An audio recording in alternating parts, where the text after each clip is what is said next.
Bonjour, je suis Madame Lévesque, coordinatrice du CAP agricole métier de l'agriculture que je vais vous présenter.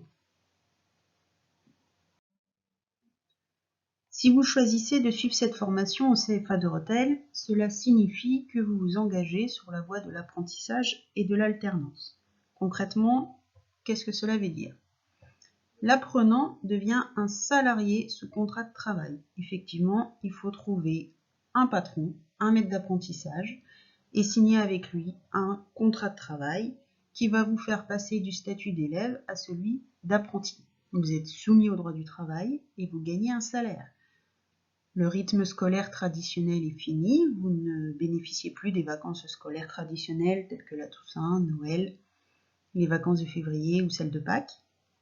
Désormais, vous n'avez que 5 semaines de congés payés comme n'importe quel salarié, et quand vous êtes au CFA ou en entreprise, vous devez 35 heures de cours ou 35 heures de travail. Dans le cas du CAP métier de l'agriculture, la formation dure 2 ans, avec pour chaque année de formation 14 semaines de présence au CFA, le reste du temps en entreprise. L'avantage de cette formule, c'est que elle vous permet d'acquérir une expérience professionnelle sur le terrain et pas seulement théorique. Les conditions d'inscription. Si vous souhaitez venir au CFA de Rethel pour ce CAP métier de l'agriculture, il faut soit sortir de 3e directement, soit avoir entre 16 et 29 ans. Il faut signer un contrat d'apprentissage avec un patron d'une exploitation agricole de polyculture élevage. Il vous faut sur la structure de la grande culture et de l'élevage éventuellement ruminant, idéalement ruminant. Dans le cas où la structure ne présenterait pas l'une ou l'autre de ces activités, vous serez contraint de suivre des stages complémentaires dans d'autres exploitations. Le contenu de la formation. Le CAP métier de l'agriculture que nous avons choisi de mener à Rethel a la spécialité grande culture. C'est cette partie-là que vous présenterez en épreuve terminale. Et l'option a été amenée sur les ruminants, d'où le besoin de signer un contrat avec un patron qui possède ces 2 ateliers dans son entreprise. Vous aurez toujours des enseignements généraux, maths, français, histoire géo, anglais, sport, etc. Et vous aurez bien sûr les enseignements techniques pour la pratique agricole. À chaque semaine de présence au CFA, la classe tout entière bénéficie de 2 heures d'aide individualisée afin de renforcer les acquis, réviser les leçons et revoir toutes les difficultés rencontrées en classe. Pour cela, la classe va au centre de ressources dans lequel on peut aussi travailler sur des parcours individualisés.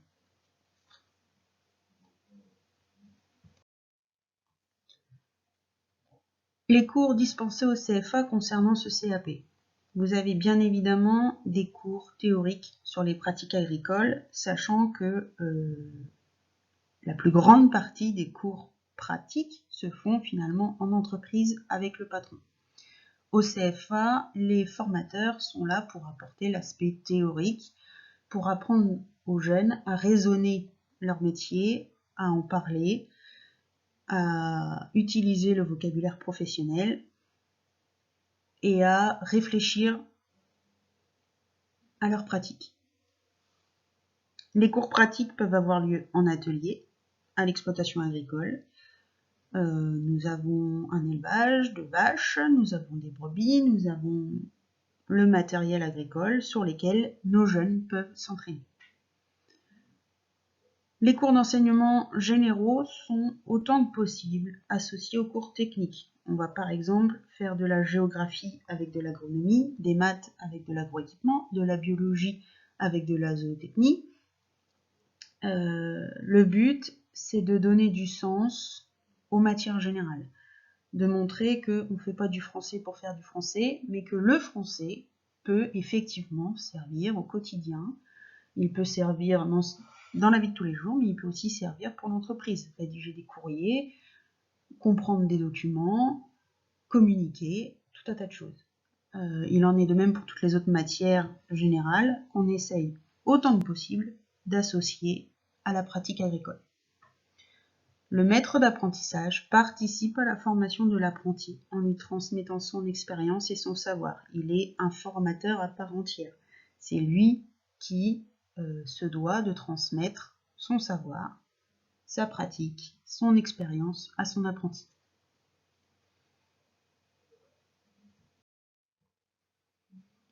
Les aménagements possibles. Pour les apprenants en situation de handicap ou présentant des troubles d'apprentissage, des aménagements sont possibles.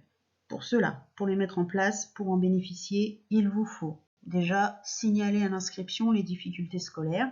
Plus vite nous serons informés, plus vite nous pourrons nous adapter. Il faudra idéalement rencontrer la référente handicap, Madame Lévesque, c'est moi-même. Idéalement au début de la formation, mais durant les premières semaines de formation, cela serait parfait.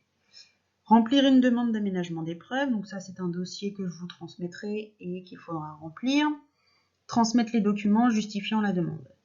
Tout document d'expert, que ce soit médecin spécialiste, orthophoniste, tous les documents qui peuvent justifier des difficultés de votre jeune seront nécessaires pour remplir la demande.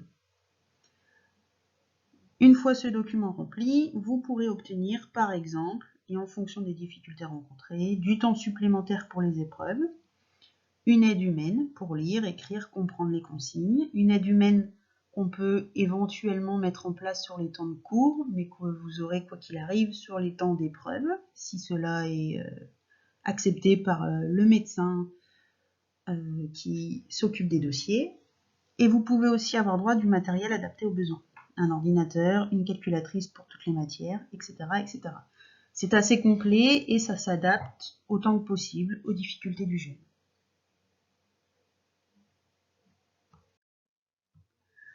Les parcours individualisés. À votre entrée au CFA, on va sans doute vous soumettre à un test de positionnement afin de cibler le profil de l'apprenant. Cela va nous permettre à nous d'estimer à peu près le niveau du jeune. Pourquoi pas d'orienter le jeune en CAP ou en bac pro si jamais il y a un doute à ce sujet. Et surtout, ça va nous permettre d'adapter le temps de formation aux jeunes si cela est nécessaire. Par exemple, si vous avez déjà un CAP qui a été validé, ou si vous avez déjà un certain niveau, on peut éventuellement adapter le CAP sur 1 an au lieu de 2. A l'inverse, si vous avez des difficultés, si vous avez un handicap, si vous avez quoi que ce soit qui le rend nécessaire, on peut adapter le parcours sur 3 ans au lieu de 2 ans. Bien sûr, toutes ces demandes se font sur dossier, se font cas par cas, et le test de positionnement va permettre d'affiner le diagnostic.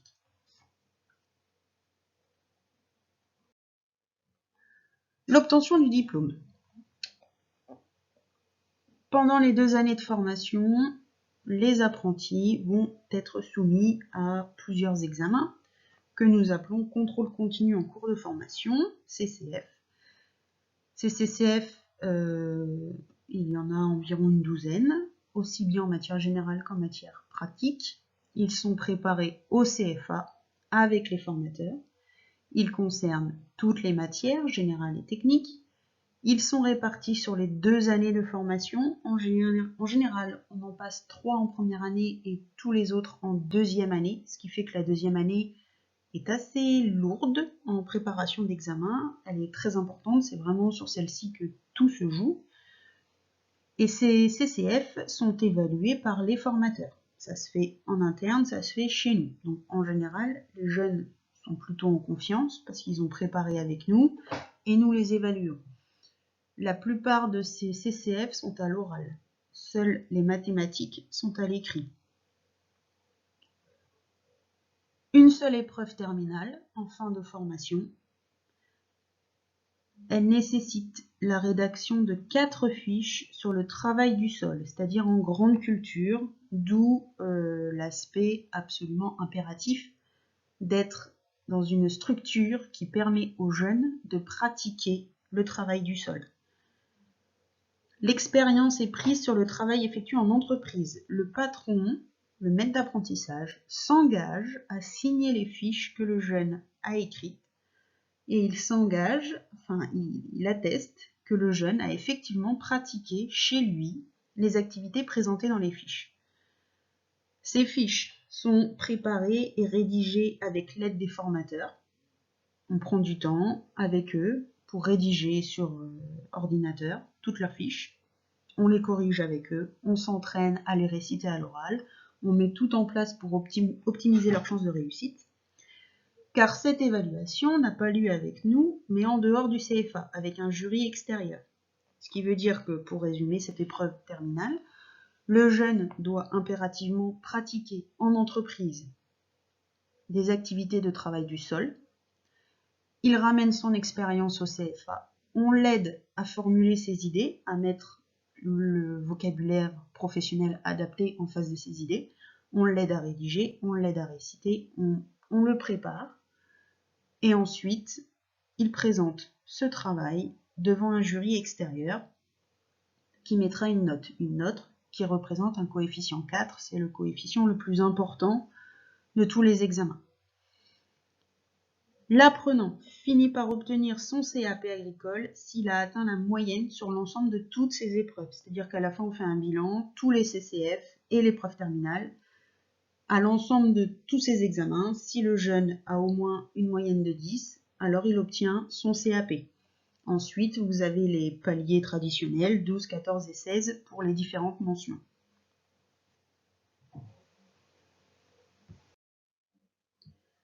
Les débouchés. Après l'obtention de ce CAP métier de l'agriculture, le jeune devient diplômé d'un niveau 3, qui est reconnu bien sûr par l'État. Il permet ce diplôme d'obtenir la qualification d'ouvrier agricole et il se veut polyvalent. C'est pour ça qu'on tient absolument à ce que le jeune fasse son apprentissage dans une exploitation de polyculture élevage et qu'il soit associé aussi bien à l'élevage qu'aux grandes cultures, car le but, après l'obtention de ce CAP, est qu'il puisse travailler sur différents ateliers. Après l'obtention du diplôme, l'apprenti peut travailler dans une exploitation agricole comme ouvrier, s'il le souhaite. Il peut se faire embaucher à ce niveau-là. Ou alors il peut poursuivre ses études en baccalauréat professionnel. Au CFA de Rethel, nous avons le baccalauréat professionnel CGEA, conduite et gestion de l'exploitation agricole. Il peut suivre cette voie-là comme il peut en suivre une autre. C'est aussi pour ça que nous devons maintenir les matières générales. Elles permettent une éventuelle suite dans les études. Merci de votre attention. Si vous avez des questions complémentaires, n'hésitez pas à appeler le CFA et nous répondrons à toutes vos questions.